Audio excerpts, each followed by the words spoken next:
Yep, just throwing it out there. I don't know if we're doing that or not, but all right, here we go. We all ready? yes, Born ready.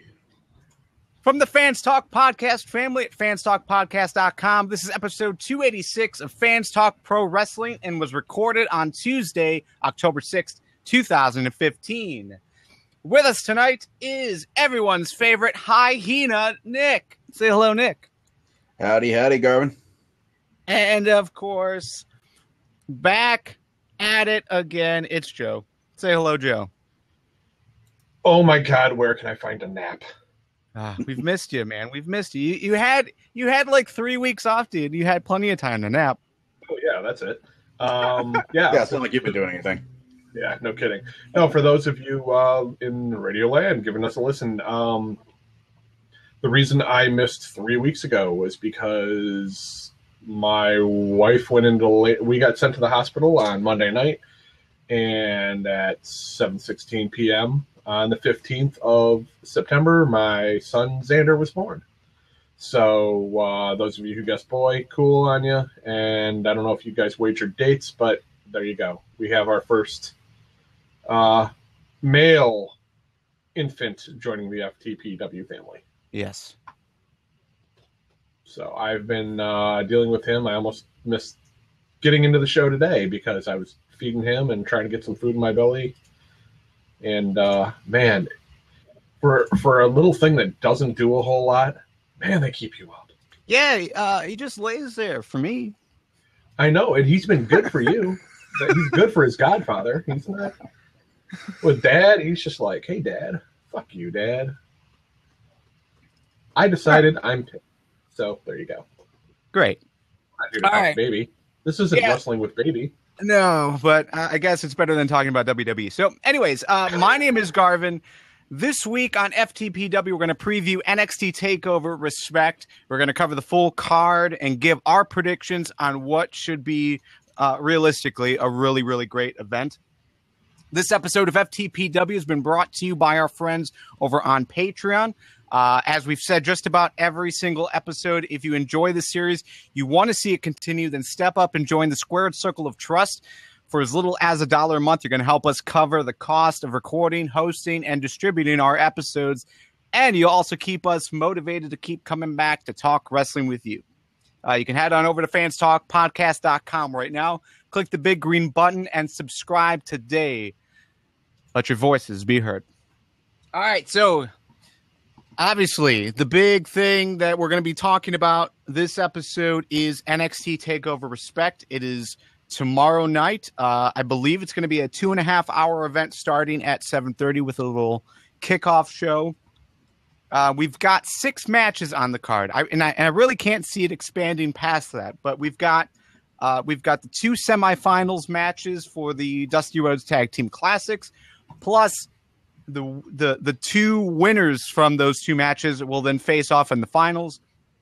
We've also got Apollo Cruz versus Tyler Breeze, Asuka versus Dana Brooke, and Bayley versus Sasha Banks in a 30-minute Iron Man match for the NXT Women's Championship. So that's the card. What are you most looking forward to, Joe?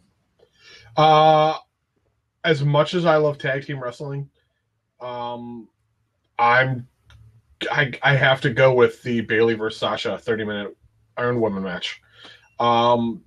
Just because those 2 blew the roof off of the building at the last takeover. Sasha's just on a roll. Bayley's come into her own. The 30-minute Iron Woman match. This is the first time women have headlined a card for NXT, and well deserved. It's been a long time coming, and it's just I'm hyped. This is what I'm there for. And I think I'm most looking forward to the Apollo Crews versus Tyler Breeze match. Apollo has been on an absolute roll, and Tyler Breeze has been putting on good matches as well. He's been losing a lot, but despite that, he's still a phenomenal talent. He's still got a huge cult following, and for good reason. I think we're really going to see something special from these 2 guys. Yeah, I definitely think that's going to be a good match. But the Tag Team Classic, both of these matches should be very good. I mean, Baron Corbin and Rhino aren't necessarily the top tag team in that little group, but just everyone else, I think, is gonna really showcase what they can do. And then obviously Bayley versus Sasha Banks, like you said, Joe, they have already showcased these two. It was an awesome match, and to have them get that spotlight is going to be really, really cool. Let's go ahead and just start talking about each match and giving our predictions. So first off, we'll start off with the Dusty Rhodes Tag Team Classic semifinals. Finn Balor and Samoa Joe versus the Mechanics. Jason Jordan and Chad Gable versus Baron Corbin and Rhino. I think, we could potentially predict both of these matches, or just predict who we think is going to be, who's going to win. What do you guys want to do? You want to predict all three matches, or just the one? We can do all three. What the hell? Okay. Well, yeah, let's pet out those. All right, well, let's go ahead. Finn Balor and Samoa Joe versus the Mechanics. Joe, your overall thoughts for this match, and who you got? Overall, it's Dawson Wilder. They do initially look good, but I'm thinking that the winners are going to be Finn Balor and Samoa Joe, only because you've got the NXT Heavyweight Champion, and you've got Joe. They're both on the rise. I think we're going to see them win. I'm inclined to agree with you, Joe. I'm imagining that, while it would be amazing for the Mechanics to win this match, I believe that they're going to go on to the finals and set up for their match at TakeOver UK. It's kind of sad that a dedicated long-term tag team isn't going to win this match, but I think it's going to serve a larger purpose here. Yeah, I don't know. I think Finn Balor and Samoa Joe, that is the obvious choice as far as winners go, but they really haven't built up who's going to be that next challenger for Finn Balor, and I honestly think that Samoa Joe is that guy. So for this to be, the transition into that feud, I think would be a really good move. So I'm actually going to go with the Mechanics here. I think that Samoa Joe and Finn will have some kind of miscommunication that will, force them to lose and force them to fight. See, and I'm looking at it as they're going to advance to give the winner of the next set of matches an even bigger win when they win the tournament. Yeah, that's my line of thinking too. I think we all had the same idea here, but I think it would just be that much more disappointing, that much more fodder for that Joe Balor feud if they go all the way to the final and then they lose, be it through some miscommunication or even if they just come up short and it all ends cleanly. And besides that, I don't think the WWE really wants to give the Mechanics that sort of rub to go over on two huge single stars like that. I think they want to save that for the team that's going to win. Well, but a win here doesn't necessarily mean a clean win. It doesn't necessarily mean that either Balor or Joe would look bad in it, especially if they go the route of having that miscommunication that causes them to lose focus or focus on each other. So, wait, are you advocating for a dirty win? No, by the Mechanics? I'm advocating for a. I'm saying that I would rather this lead to Balor versus Joe in the future, with the Mechanics taking advantage of a miscommunication or a loss of focus. So okay. Yeah, I don't necessarily see a need for them to do anything necessarily heelish, but just steal a win. So and they have beaten the tag team champions, so it's not like these are the lowest guys on the totem pole. They have been given that credibility that you need to beat a team like this.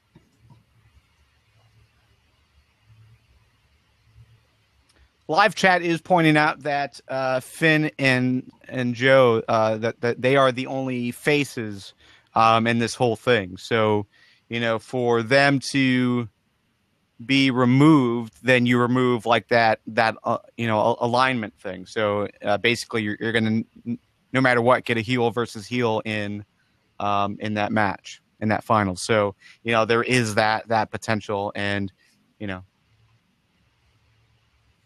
Yeah, they did tease that idea of the Mechanics and Jordan and Gable going head to head on NXT. So that seems a little too convenient for me. Okay. Well, I'm still going to go for it. I'm going to go for Mechanics win, but, we'll continue. Jason Jordan and Chad Gable versus Baron Corbin and Rhino. Nick, go ahead and start us off. What do you think as far as this match goes, and who you got?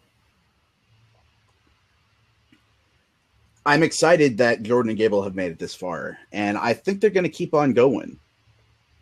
Corbin and Rhino, say what you will about them individually, say what you will about them as a team. I think they've served a purpose just building themselves up to give one of the up-and-coming actual tag teams sort of a rub, maybe. And I think that's all it's going to be. I think this team is going to splinter and fall apart, and they're going to start feuding again. And we're just going to have Jordan and Gable move on to the finals. Joe? Pardon me. Jason Jordan and Chad Gable easily going to come over Baron Corbin and Rhino, because Baron Corbin and Rhino, I'm sorry, these are two guys who just a short time ago were feuding, and I don't want to watch either one of them wrestle. And really, Chad Gable is money because he's ready, willing, and Gable. I mean, it's just perfect. It is perfect.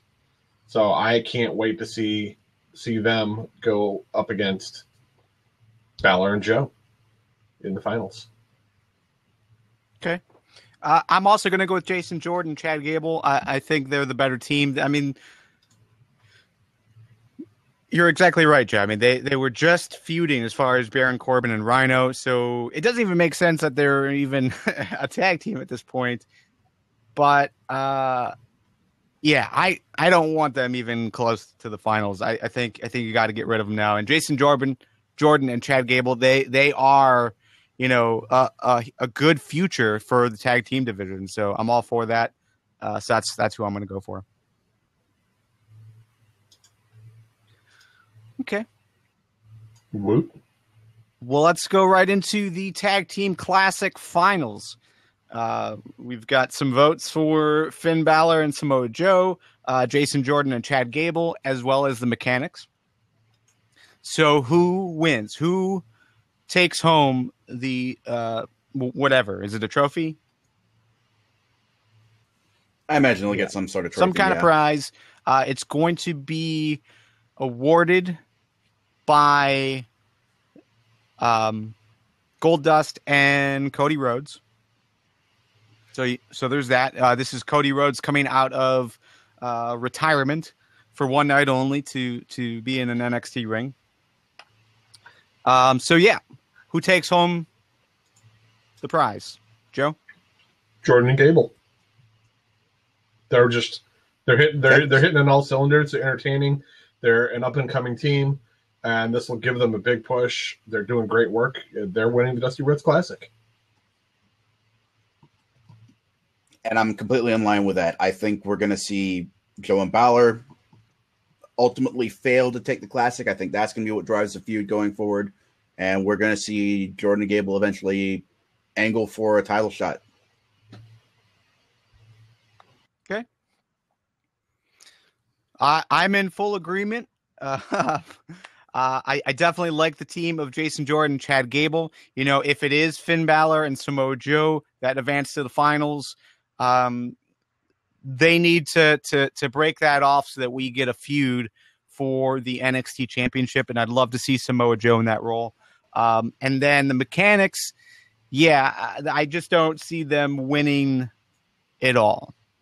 they're definitely credible, but Jason Jordan and Chad Gable are it right now, so it's okay. Next matchup, Apollo Crews versus Tyler Breeze. Nick? I'm going to go with Breeze here. He's just been on such a losing streak when it comes to the big matches. And, Liger, what can he do? It's one and done. And it's been kind of the story for every big match he's had. This is not as big of a match. Apollo Crews is amazing, but he's not up there yet. He's not contending for the World Heavyweight title. Never has. And I imagine it will be a little while before he does. I think this will be a good stepping stone for Tyler Breeze to kind of get back in that picture. And, I don't think they've got any sort of winning streak angle planned for Cruz. He's just too much of a good guy for that sort of storyline, I think. So, to me, it makes sense that Breeze will pull out, by hook or by crook, a win. And see, I'm looking at this going, I think Cruz is going to win. One, he needs to be better built. I mean, all I'm getting from this guy, he's kind of getting a little bit of the Ryback treatment, in my opinion. He's getting these lighter matches to kind of try and get the fans behind him. And he really seems like he's going to be kind of a Bobby Lashley 2.0. Like, here's all the stuff we had for Bobby Lashley. We wanted to do with Bobby before we gave him the heave-ho. It's been long enough. Let's kind of rehash it because they've got a similar build as far as stature goes. Bobby's a bigger guy, I believe, as far as pure size. But, he looks like a smaller version of Bobby Lashley. He's built. He's athletic. And they both smile all the time, at least when Lashley did in the WWE. So I'm gonna go with Cruz. Just because of my love for Terry Crews. And yeah, I think it's going to help Cruz more than Will Breeze.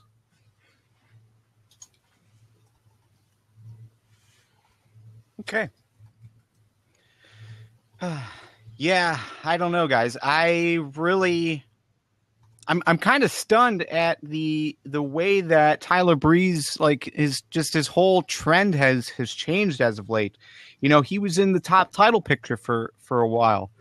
He was seen as one of the top guys in the company for quite a few months, and then all of a sudden he's just put in match after match. That's just it's really a showcase of who he's going up against. So, to be used to put other guys over is one thing, but you've got a guy like Tyler Breeze that can do a lot of good things that it's kind of shocking that they have just decided to book him this way and this way only.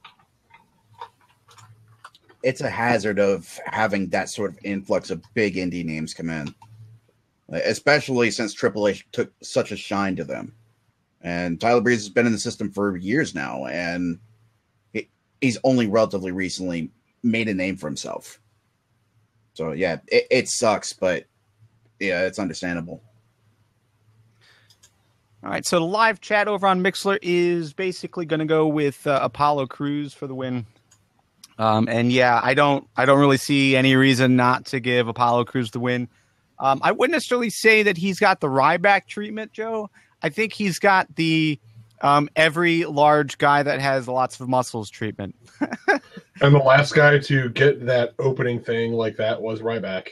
Well, Baron Corbin went through just about every single guy on the roster for. But he's not a big guy. He is in their eyes. He is in their eyes. He's not ripped, but he's a former football player. He's got the look, so yeah. Yeah. So did Hornswoggle until he just got his 30-day suspension. I can't even say that Apollo has been getting that standard big guy treatment, because standard big guy treatment is squash matches, and that's not what Apollo's been having. This is 80s big guy treatment. You fought the Jobber. The Jobber's got to come back and fight a little bit. You got to give him a weapon, or otherwise it's just cruel. I guess I can't really comment on that because Wasn't live then, wasn't watching, so yeah, it just seems like there's been a lot more back and forth. Like they haven't been wasting guys like Saul McCrow and Ty Dillinger. Like they've been giving them some credibility in these matches. Yeah, so I don't know, Joe. I mean, yeah, maybe he's I've got baby brain, but it seems like he's been getting pretty easy matches. Well, but the thing that sets him apart, too easy, you might say. But the thing that sets him apart is the fact that, you know, it's not just your brawler beating down the opponent. I mean, he's doing other things. He's showing his speed. He's showing his ability to fly. So I think overall, you know, while it is the similar route that they normally take with guys that look like him, the fact that he can do everything else makes it a little bit more enjoyable. Okay. So I'm gonna go with Apollo Crews as well. So yeah, but I think so far I've really been impressed with what Cruz has done.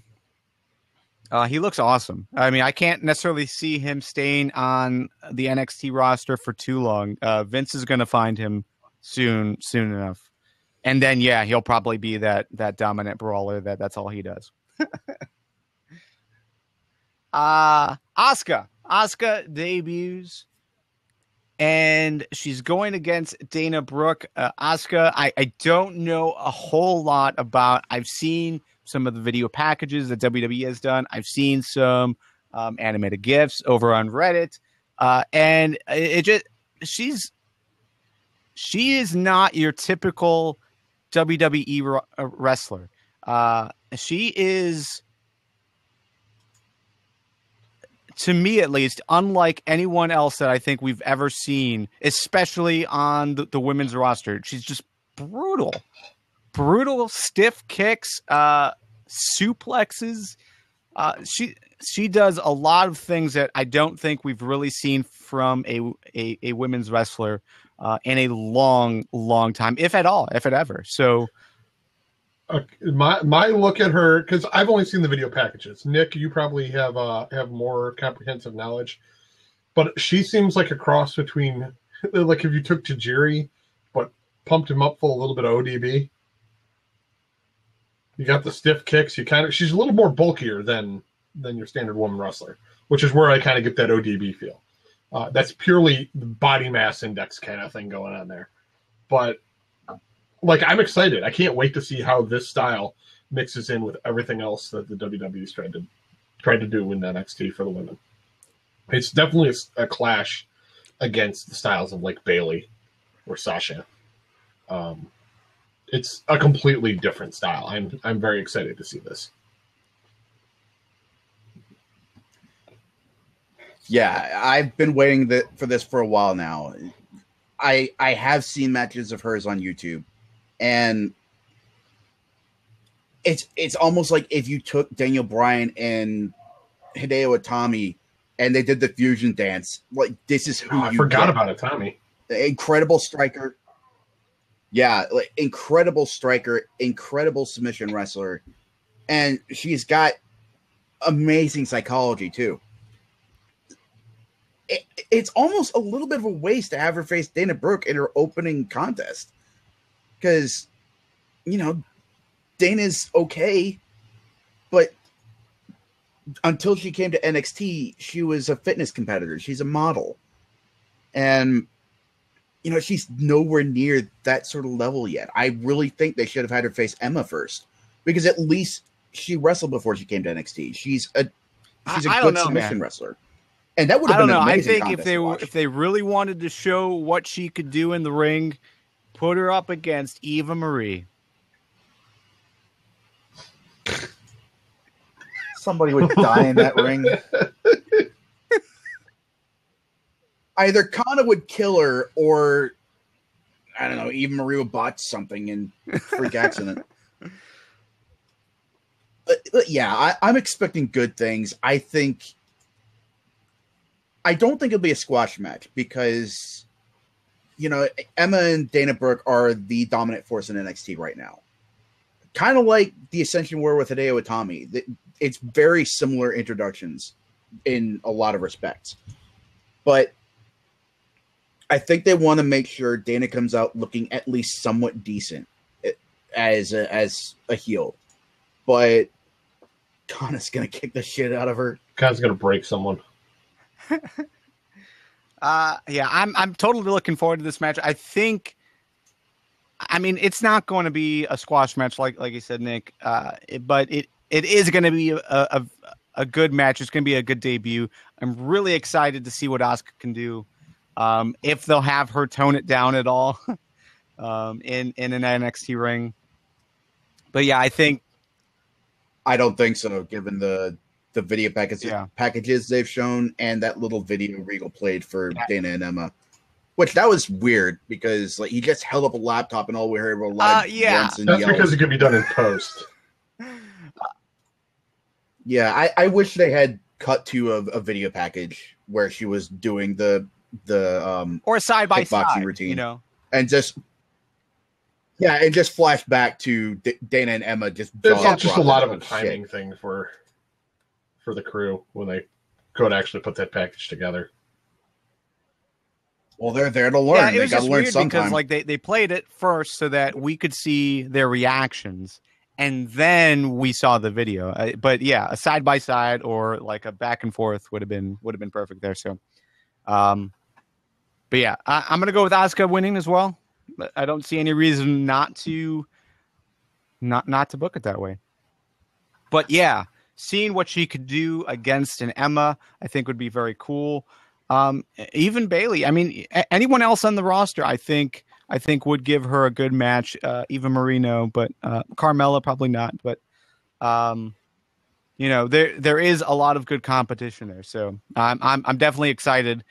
You know, because that was really my fear. Like once they called up Sasha, once they called up Becky and Charlotte, that kind of really depleted the women's roster down there. You had Bailey, and you had Emma in this kind of like a manager mentor type role, but she really wasn't a main focus on the wrestling side. So I think padding it with an Asuka, I think is a good move. And let's not forget, Nia Jax is set to debut at some point soon. Do you think this is it? Do you think she not necessarily gets involved in this match, but maybe comes down to set up a feud with Asuka?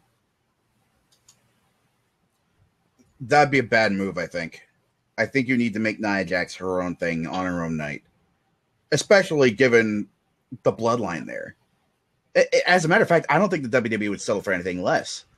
They might showcase that lineage. Have they yet, though? I mean, I know we as fans know about the lineage, but have they really showcased it? The only thing I've seen is just I am Nia Jax. Yeah, I don't think I've seen them. And I think in the video package. I think they need to stay away from it. I think they said something in commentary once or twice. No one listens to that. Yeah, I just think they want to keep those two away from each other for a while. Because Kana would blow Nia out of the water right now. Yeah, it would be really odd to basically have them both debut in some fashion the same night and then start a feud with each other the same night. So, you know, you do need them to build up Nia Jax, just like they're going to build up Asuka before you put them up against one another. So, yeah, I'm definitely all for the idea of Nia Jax appearing at NXT TakeOver, but not to set up a feud, or at least not set up an immediate feud. Like maybe they just make eye contact with the implication that eventually that's what we'll get.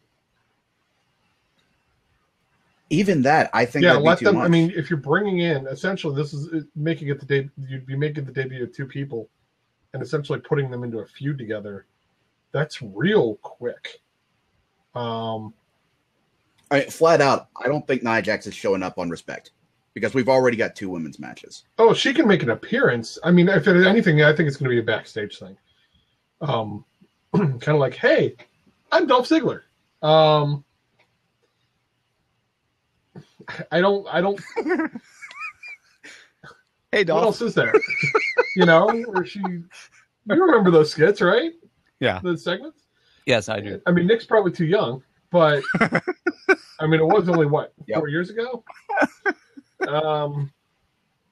I was barely watching that. Yeah, that you were point. still in Pampers. Back in my day.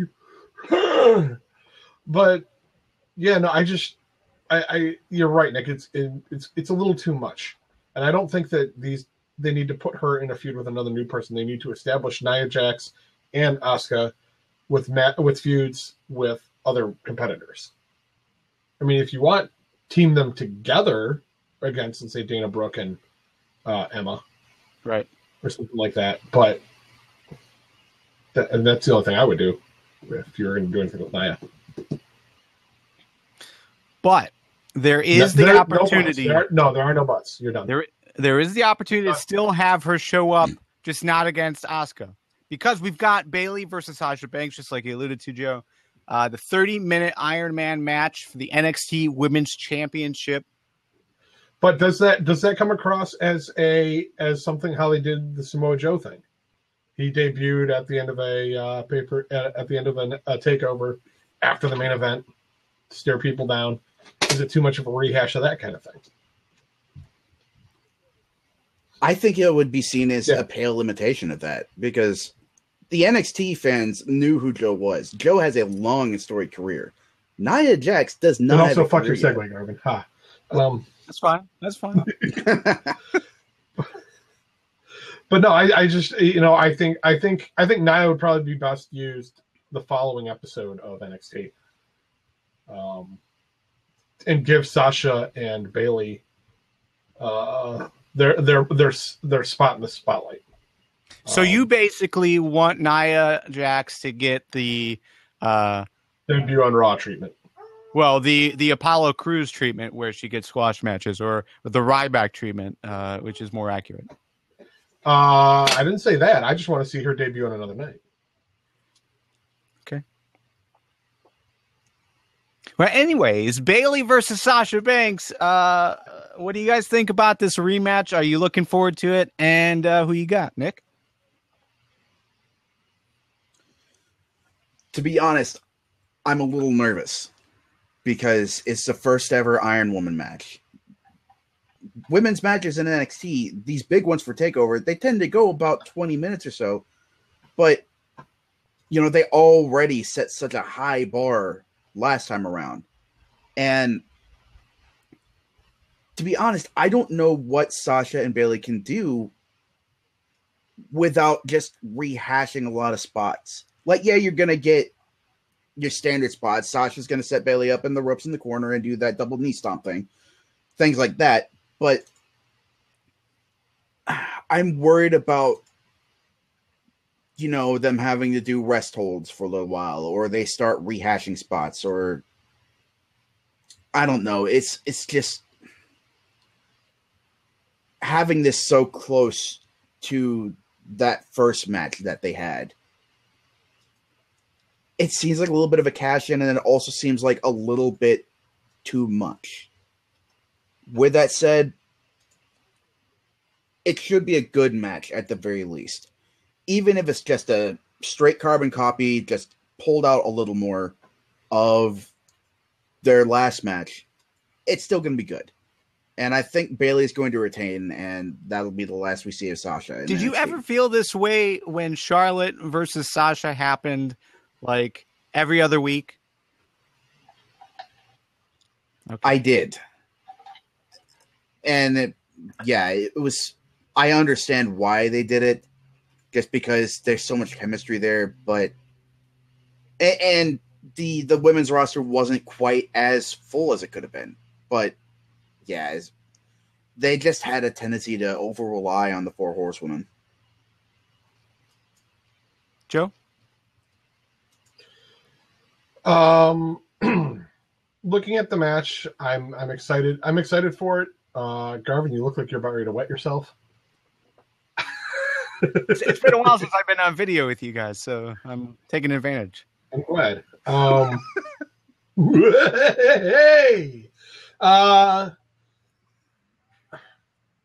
I'm looking forward to this match. I do have a bit of that feeling, Nick, that it might be too soon. That being said, you're right. This is kind of I think this is the kiss off for Sasha to just go to the main roster and stay there. Not that she wouldn't still excel in NXT. It's just I think she's become too big of a fish in that pond. She deserves to get on the main roster, and she's been. But to break out and get moving there, Bayley needs a big push. The only fear I have with Bayley coming up here is I don't want to see her get the Sami Zayn treatment. I know everybody's getting a treatment based on somebody else on this card, but Sami Zayn shortly after immediately after he won the title, taken out and decimated. I could see them doing something similar with Bayley to kind of screw with the fans a bit, to kind of give them that pushback.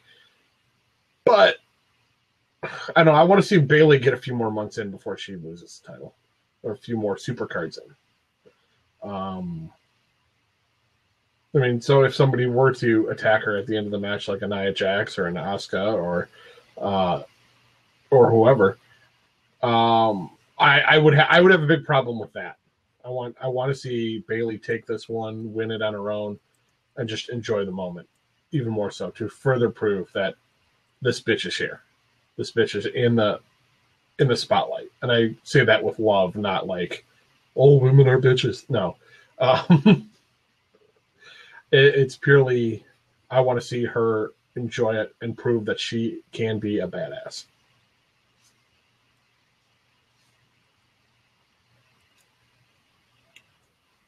Blue's bringing up a point in live chat about the psychology being different, but he specifically mentions one person being ahead in falls. This isn't a 2 out of 3 falls style Iron Man match. No. It's an Iron Man match. So whoever's got the most falls. Yeah. Wins. Oh, yeah. I'm used to TNA's Iron Man matches where they only get in like one fall. So, yeah. TNA cannot do stipulations properly. Like their gauntlet match is really like a Royal Rumble. Well, they specifically mentioned like this last one, Bound for Glory, was different because they didn't. I feel like they always do that. And whatever. Anyways, okay. So Joe, you are going with Bayley retaining. Yes. Okay. I'm also going to go with Bayley retaining. I am totally excited about this match. I don't care if it's a carbon copy of what we got last time. What we got last time was awesome. There's no reason for me to be scared. I ain't scared. So don't be scared, man. Don't be scared. So I think overall it's gonna be cool, and really it will highlight what continues to make NXT different, which is just a dedication to good stories, good feuds, and good matches, and not straying away from that. So yeah, I'm overall I think that's gonna be a great match, and it's gonna be a great show overall. I mean, just now talking about, there is not a bad match on this card. You might want to throw a filler on there, but even if they did, we'll probably get some kind of bullfit challenge. Oh yeah, bullfit versus Adam Rose. Oh yeah. I completely forgot about Adam Rose. No, that's good. That's bad. With his current gimmick, maybe. Yeah. Okay. Well, that is NXT Takeover Respect. Just to go back through the card as far as what our picks say. Finn Balor and Samoa Joe will go over the Mechanics. Jason Jordan and Chad Gable will go over Baron Corbin and Rhino in the semifinals of the Dusty Rhodes Tag Team Classic. And in the finals of the Dusty Rhodes Tag Team Classic, Jason Jordan and Chad Gable will win. Apollo Cruz will go over Tyler Breeze. Asuka will win her debut match against Dana Brooke. And Bayley will retain the NXT Women's Championship against Sasha Banks. Okay. Holla, holla. All right, so before we jump into WWE. Is there anything you guys want to talk about as far as, what happened last week on NXT? I'm glad that Gargano and Ciampa are still getting airtime, I guess. That match between Ciampa and Breeze, especially, that was entertaining. That spot where Breeze is trying to put Ciampa to shame with his superior athleticism and spinning around on top of him, and all of a sudden Ciampa gets up on all fours and he's giving Breeze a ride around the ring. That was a great spot. And Gargano, my God, that dude is such an innovative talent. If he doesn't get signed to a contract, that's a grave miscarriage of justice. Yeah, I really enjoy both of these guys. I'm surprised that they've kept their names so far. And yeah, we have heard that they have not signed full-time deals, that like their tryout match was the first tag team match. And then their second tryout match was obviously the second tag team match. So, the fact that they are staying on to work with really big time deals, as far as Gargano with Apollo Cruz. I mean, Joe, you alluded to the idea that Apollo Cruz continues to get like these easy squash matches, but Gargano, Yeah, you're right. I fucked up. Yeah, dude. Because Gargano was really awesome, I thought, in that match. Got a lot of offense in there, and yeah, I can't see why WWE would not sign either Gargano or Ciampa. They've both done so well, and the crowd's behind them. I mean, if Blue Pants is still there, you got to keep Gargano and Ciampa. No, you don't. Yeah, you do. Just because you keep Blue Pants, I mean that's like redefining the roster. I mean, these guys are just no. You're right. You got to keep them both. You got to keep them. They're talent that NXT needs. The only thing I'd be surprised if really Ciampa stuck around, to be honest. Yeah, not enough against his talent. Dude's good. It's just his image. He's kind of rail thin. He's got the mohawk. He's what he's done in wrestling before then as a Sicilian psychopath. Team him up with Bull, man. He did have a tryout with TNA, so he doesn't need Bullfit. He needs a cheeseburger. I don't necessarily see a problem. I guess my only fear is that I see Ciampa in a similar fashion that I see Cesaro, where the crowd will be completely behind him. He'll do some really fantastic stuff in the ring, but once he gets pulled onto the main roster, they won't know how to do it. Like, they just won't know how to book him to be successful. So Gargano does have that opportunity just because he does have a similar flair to him that like a Daniel Bryan did, that Seth Rollins does. So, I think he has a better opportunity to get over on the main card, or on the main roster. But as far as NXT goes, these guys are perfect for it.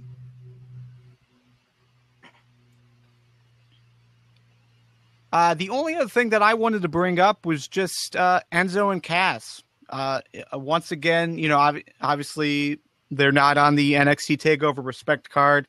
They continue to lose those big matches that you almost expect them to win because you think that they should represent the tag team division in some capacity. They just can't.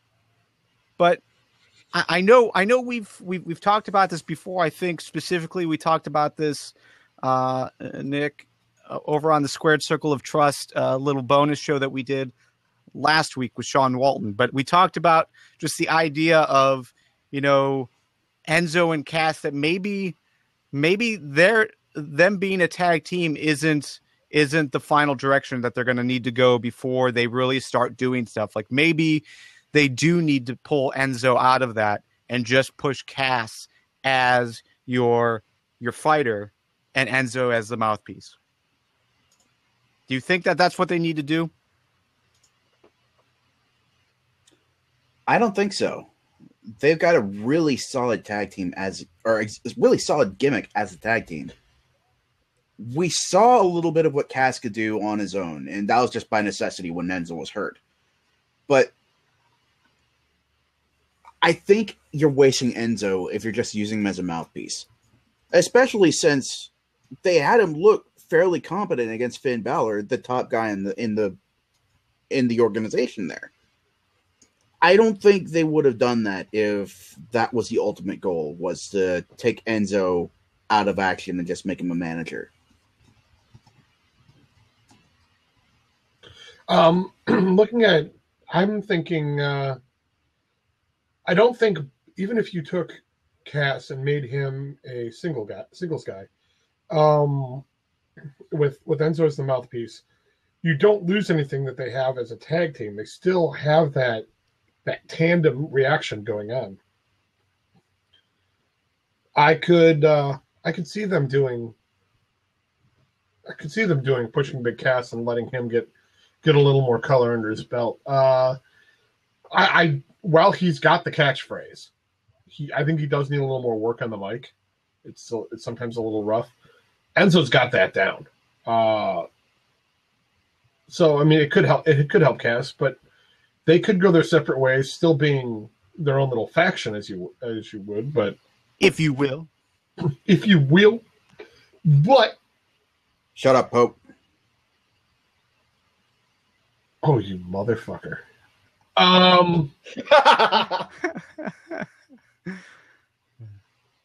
Fuck it, I'm out. No.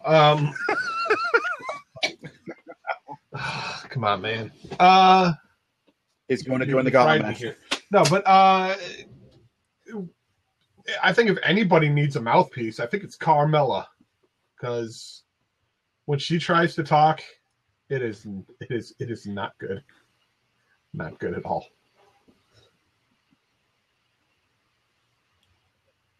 Yeah, Carmella definitely needs work on the mic. It's not like she gets a lot of opportunity to, exercise those muscles, but yeah, out of the three, she's definitely the one that most needs improving.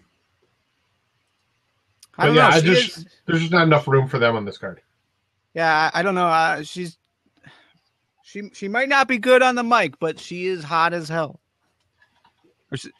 You cannot teach and you can't teach that. All right. I've tried tutoring, getting tutors. I can never be hot as hell. Yeah, that's something you learn early on, Joe. I think it's far too late for you. Yeah, I just need to get bullfit.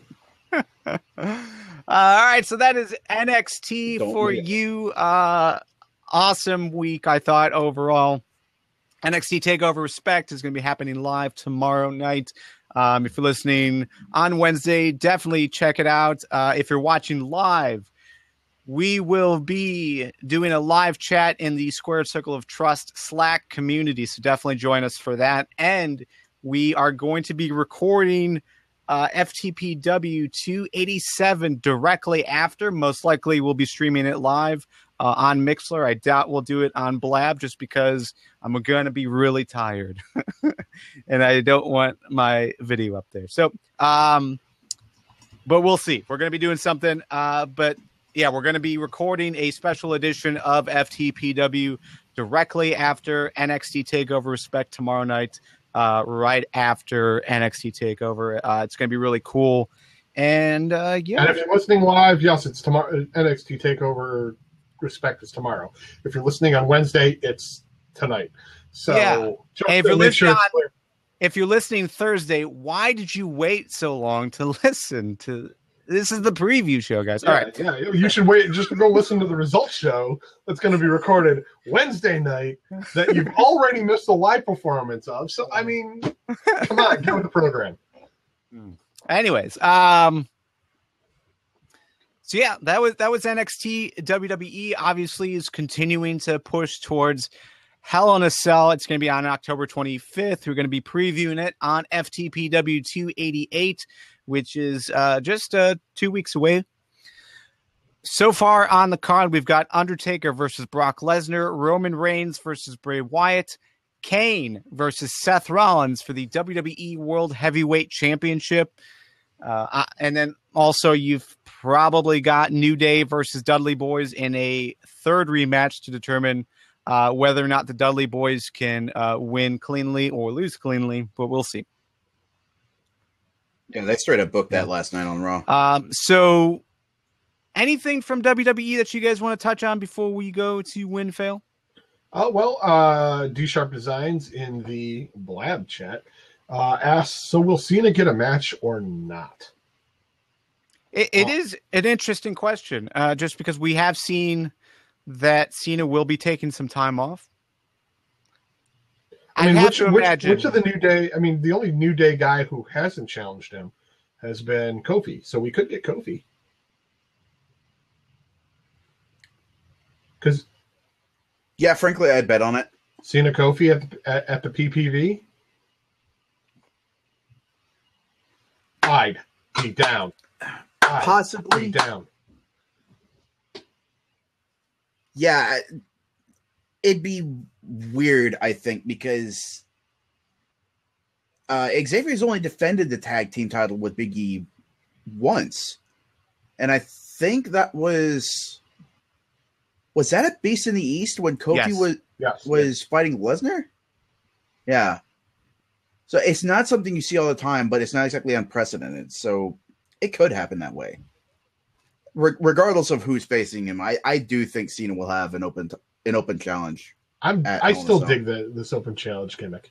I really think it works. I think it adds that surprise factor.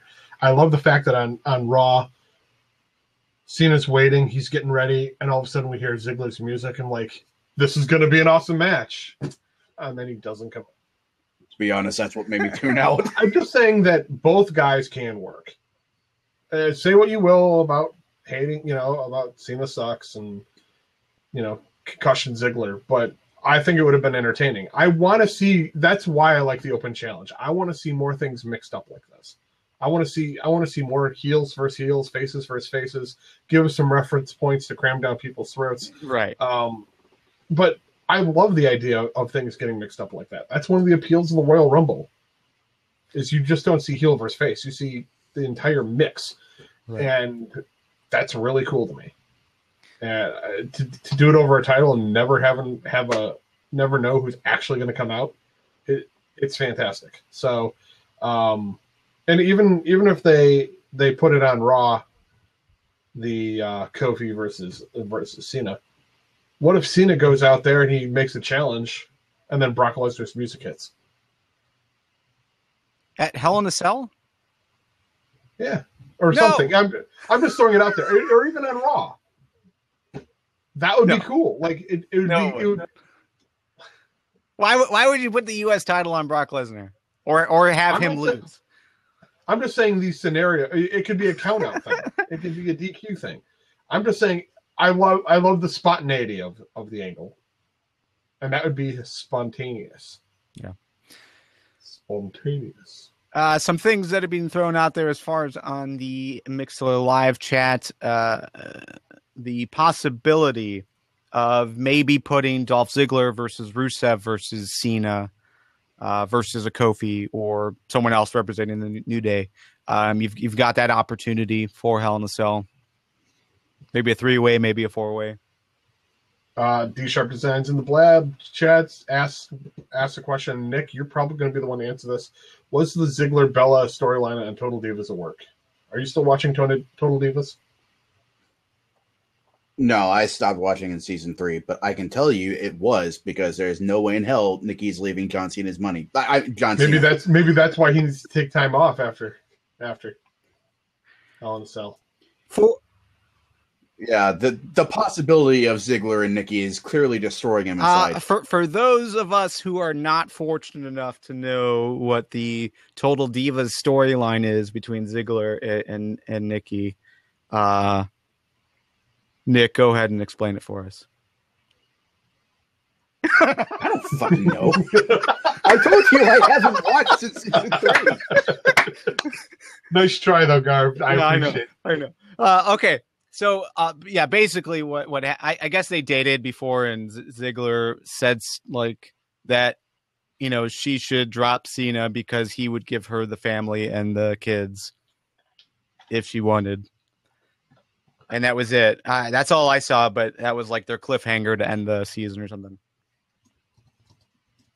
So I don't know if it was a work or not, but I don't know. I don't care. All right. So anything else from WWE? No. Susan Cohen is a scam, and Stephanie's turning face to try and right. Okay, I have to do the annual Susan Komen rant. I can't stand. You go back a year and listen to the podcast where I ranted on this before. The Susan G. Komen Foundation pisses me off. For one reason only. If you want to walk on that 3-day thing, you have to raise money. And if I go out and I decide I'm going to raise, and I happen to get enough donations to raise $1,500 for me to walk for 3 days, you'd think that'd be great. Unfortunately, to walk in the Susan G. Komen Foundation walk, the 3-day walk, you have to raise a minimum of $2,500. If you do not, you have to pay the difference. That's some bullshit. I'm sorry. If I want to walk and give them money, I can opt out of them giving me free water. But that's not the biggest problem, though. I mean, it wasn't the biggest problem that, like, a majority of the money that they raise actually doesn't go to cancer research or anything like that. No, that's true, too. But the fact that to try and give them money, I'm sorry, that's not enough. You need to make up the difference. Fuck you. That's my bitch. That is my big bitch. You try and do something. You try and do something good, and it doesn't fly. They want more. I just did a walk for Alzheimer's, and it was just like they wanted you to raise money, but you didn't have to. They required a $10 donation to walk, but that's because it was at the zoo, and that was like your ticket into the zoo. Oh, yeah. See, that's different to me. That's different. Yeah. D Sharp Designs is saying only something like 20% goes to cancer. The rest is like organizational toward the cure. Yeah. Organizing screenings, and I mean, screenings are great, but that's not for the cure like you're advertising. So there you go. That's my minuscule version. It was better last year. Go back and listen to last year's show, and you'll hear a better rant. Okay. So the question is coming up in the Mixler chat of what's wrong with Stephanie, and I think it's pretty clear. She's one half the Authority. She's supposed to be a heel, but all she did last night was tear apart the heels. Wasn't giving the New Day the time of day. She was basically emasculating Seth Rollins. You're the man. You figure this shit out. Well, I am the man. I mean, screwing with Seth Rollins is one thing because he's such a despicable figure that he's going to piss off everybody. He's been antagonizing the Authority at various points.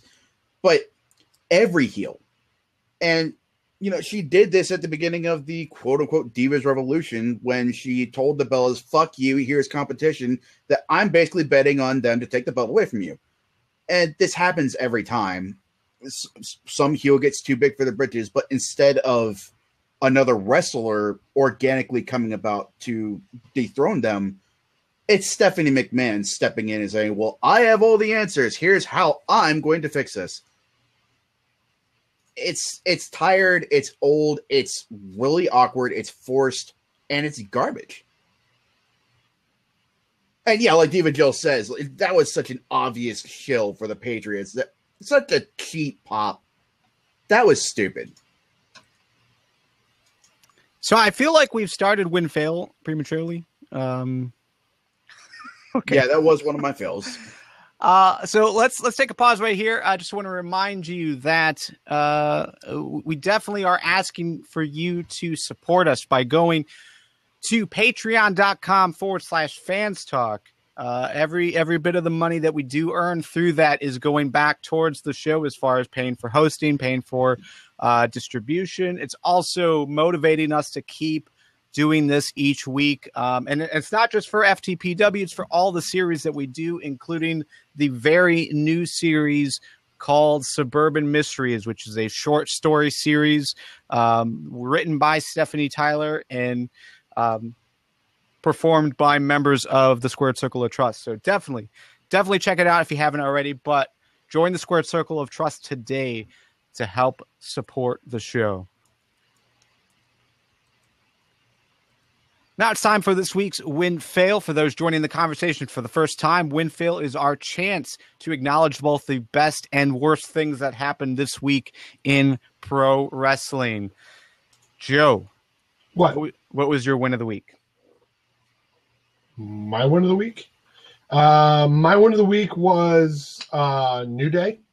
New Day's specifically the exclusive WWE content that was shown recently on WWE.com, where they took the mic from Eden, where they ran her down and just ranted for 15 minutes on various things, including Xavier Woods' YouTube channel. And should we promote it? I don't know if we should cross promote. Should we cross promote? Yeah, we should. And the table for three that they did on WWE.com on the network, on WWE Network. It was really cool to hear those guys talk about everything that they've done, like their history, the history of the New Day gimmick. That was a lot of fun. I love we're out of character. It's no longer kayfabe, just we're talking real. They're doing a shoot, and I think it's a really great look at those three guys. I haven't watched that one with Eden. I'll have to check that out. I just saw the one with Kyle Edwards where they just tore him down and made him with a box of shame. No, they scared her off. Like, she went off. They just took the mic and they just kept going on and on and on. Finally, they tried to get her back. Then they berated the cameraman and told him to get lost. And the cameraman's not saying anything. He's just kind of pointing the camera at him because that's his job. They're like, cameraman, what do you say? Something. We're talking to you.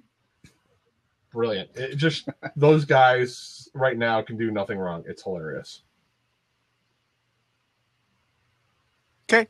My win of the week is going to go to, let's just go ahead and give it to Gargano and Ciampa. I think they're doing a great job. I really believe that they are doing enough to get a chance to be put on the roster. And I really hope that they go far because they're two great talents. And I was really surprised. I had a limited amount of experience with them in ROH just because I haven't spent a whole lot of time watching ROH, but they've been great. So, yeah. You stole my win. That was on Fans Talk TNA, so check that out. But really, one of the best pay-per-views this year by any company, I think, in terms of match quality and all of that.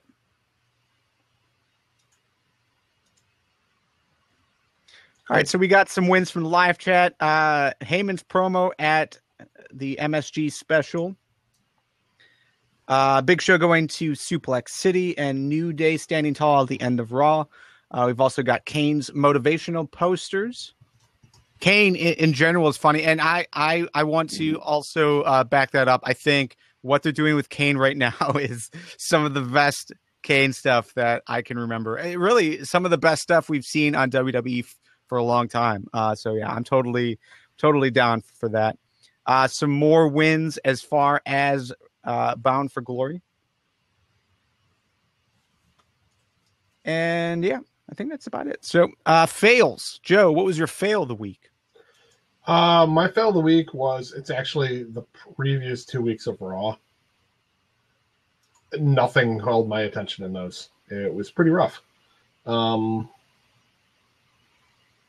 And I'm just glad that WWE is putting out the NXT product because on that,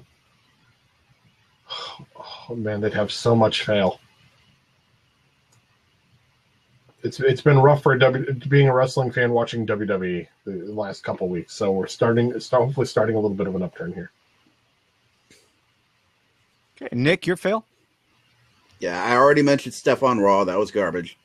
But also specifically, that segment for the Susan G. Komen Foundation. Yeah, we've all gone into the reasons why that foundation is garbage as well.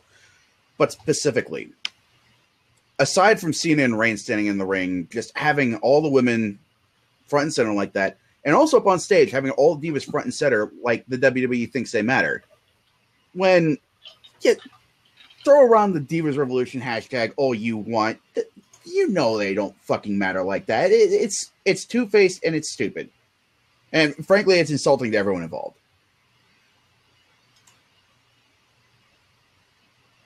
Okay. My fail of the week is actually, and I know we didn't really spend a whole lot of time on it, but we didn't really spend any time, but we talked about it in the pre-show, but that is the whole scenario surrounding TNA right now. Just because everything is so much in question, they don't necessarily have new content to go up on tomorrow's episode. So I'm really, really unsure how to feel about what TNA is doing. I mean, yeah, you've got Bound for Glory was a good pay-per-view as far as match quality goes. They made some decisions that were kind of questionable, but you'll always have that no matter what. And spoilers if you haven't watched already. Apologies, but Matt Hardy won the world title, and I was okay with that, knowing that EC3's streak continued. But then Matt Hardy dropped the title today. He just handed it over. I don't get how this is working. This is really odd. It's all over YouTube videos, just promo. So I don't know. We'll see. We'll see what takes place. But I'm really nervous about what's happening with TNA. Some fails from the live chat. Some more fails from TNA as far as the Shira Shuffle. You've got EC3's Injunction, Matt Hardy, all stuff that I've mentioned. Some fails from the National Football League, actually. Fails for the Kansas City Chiefs. And Joe, you'll appreciate this one. The Detroit Lions still being winless. That's... I'm really hoping we're not doing another 0-16. I have the Browns won yet? No, yes, one game. My Browns, that was the Johnny Manziel game. My Browns got screwed. They screwed themselves. The Browns screwed the Browns at the end of the game. So some more fails. We've got Cena's father being in the front row on Raw and not getting attacked by Orton again. I can agree with that. Thanks for that, Diva Joe. And while we're talking football, I think my Panthers are undefeated. Go for it. I haven't been keeping up with that, but apparently that's a thing. Yeah. Okay. Cool. Any final thoughts before we say goodbye? No, I have no final thoughts. Nope. Okay. All right, so that is it for the show. This series, as well as the rest of the podcast released through fanstalkpodcast.com, are supported exclusively by our Patreon subscribers. You can subscribe today for as little as $1 a month to receive early access to our content, as well as exclusive bonus content like the Squared Circle of Trust series. For Nick, Joe, this is Garvin. Thank you for listening, and we'll see you again next time. Later. Tomorrow night. Wednesday night. Wednesday night. Special FTPW live post NXT Takeover show. It's going to be recorded and streamed live, right after NXT Takeover. So definitely join for that. Definitely join us in the Squared Circle of Trust Slack community, as we'll be live chatting it as well. And that's it. We'll see you guys.